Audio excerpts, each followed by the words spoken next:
I'm your host, Stephen Colbert. I'm so excited. I'm so excited to be here tonight with you guys. It's an amazing crowd. Yeah. Amazing crowd tonight. Even better. Believe it or not, even better than the crowd last night. I hosted the Kennedy Center Honors last night. It's going to broadcast December 28th, right? Something like that? Check your local listings. But only CBS. It's going to be on CBS, and it's a huge honor to be there. Right. You know, because you're there with all these artists who they got the rainbow ribbons around their neck for the Kennedy Center thing, and the president and the first lady is there, and you're backstage with all these amazing legends, because it's legends honoring legends. And last night, I got to meet Ringo Starr. All right? Yeah. That's exactly what I said when I saw him. And do you know what Ringo Starr says to everybody he sees, whether it's like an individual or like a crowd? He says this. Two deuces. He does this. He does this to everybody. And you're like, okay, yeah, sure, peace and love. So I'm right next to him, and I'm like, I got to introduce myself to Ringo Starr. So I turned to him, and I said, hey, Ringo, what an honor. I'm hosting tonight. And he goes, oh, look here. What do we have here? It's Stephen Colbert. He knew my name. He knew my name. I couldn't believe it. A Beatle knew my name. Knew my name. And he goes, what's it been, like 20 years? And I said, yeah, it's been about 20 years. And we have never met. But in my moment of glory, I didn't want to contradict Ringo Starr. Yeah, it's 20 years. And then we were on stage together later at the end of the show. It was the Eagles. They were honoring the Eagles, one of the companies. So the show ends. Can I say the show ends? We can say this, right?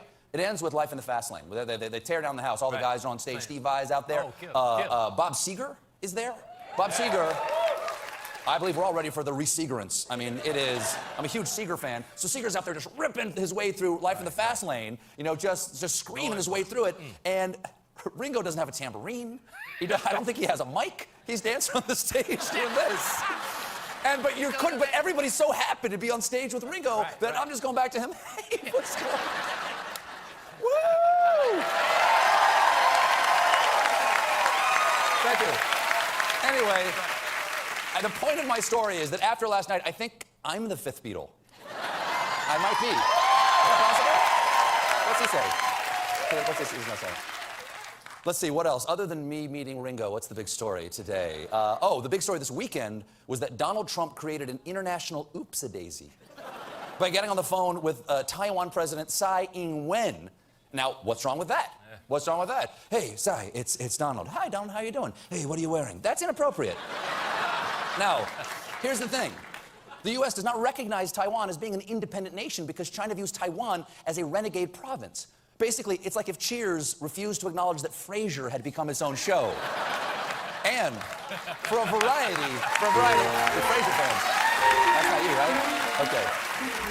And for a variety of military and economic reasons, the United States has gone along with this since 1979. Now, since they both speak Chinese, maybe Trump wasn't sure which nation was which, here. So here's an easy way for Donald Trump to remember which China we talk to. Sir, it's the one where they make your ties. That's easy. That's easy, right?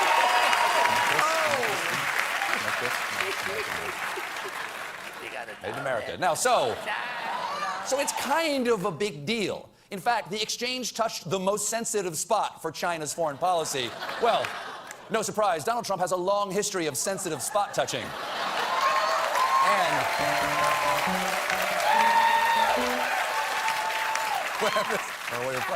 And when this all blew up this weekend, Trump explained it away, tweeting, "The president of Taiwan called me today to wish me congratulations on winning the presidency. Thank you." Yeah, she called him. But how are all these rogue world leaders getting his private number? Has he posted flyers all over the world promising to teach you guitar? He's apparently, it seems, I don't know what's going on, but he apparently will take any congratulatory call. It doesn't matter who it's from. Mr. Trump, we have a couple of well-wishers on the phone. It's Robert Mugabe, Joran Vandersloot, and the guy who shot Harambe. Put him through. Good guy. Now, really? Harambe? That's where you draw the line? Really? Harambe? Now, China is giving Trump the benefit of the doubt, with the Chinese foreign minister calling it a shenanigan by the Taiwan side. Now, I don't know about you, I have never heard of a single shenanigan. It's usually more than one shenanigan. They travel in pairs. Yeah, right, exactly. It's shenanigans. They're like breeding pairs. That's how you get more than one shenanigan. But if it's just one shenanigan, I hope it doesn't escalate into a hijink. Now, some will crossbreed.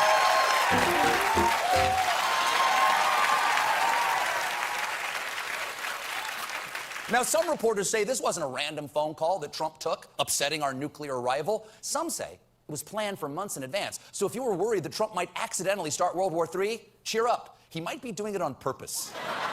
Meanwhile, back here in the homeland, all right, Trump continues to make cabinet appointments by accepting Facebook friend requests. Today, it's a system. A system. The point is, a system is in place.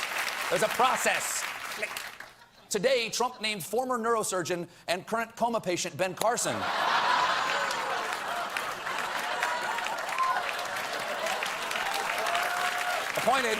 he appointed Ben Carson to be Secretary of Housing and Urban Development. This is surprising, because just a few weeks ago, Carson made it clear he wasn't qualified to run a federal agency. But today, Carson's spokesman explained that he is perfect for housing and urban development because, quote, he did spend part of his childhood in public housing. Yes. So get ready for our next Surgeon General, someone who has been to the doctor.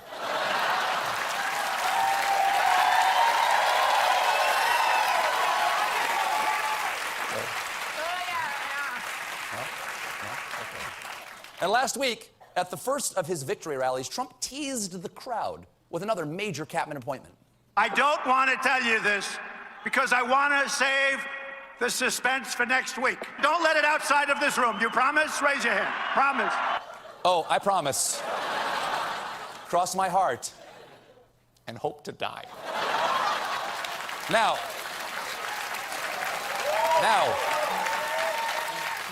Trump did eventually get around to making the announcement, and it was worth the wait. We are going to appoint Mad Dog Mattis as our Secretary of Defense. Okay. A Secretary of Defense with the name Mad Dog does not automatically make me feel safer. You got a president with no experience in foreign policy with his finger on the button, and the other person in the room is a guy named Mad Dog. That's not a Secretary of Defense, that's the sidekick on a morning zoo crew. I don't want a Secretary of Defense, Mad Dog Mattis, or a Secretary of State, Hair Trigger Harrison.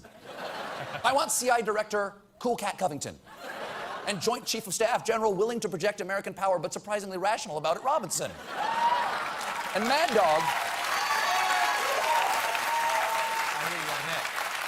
Mad Dog certainly earned his nickname. Listen to some of his advice. Be polite, be professional, but have a plan to kill everybody you meet. This quote and more can be found in Mattis's self-help book, How to Win Friends and Murder Them. We've got a great show for you tonight. Jason Bateman is here. We want to return.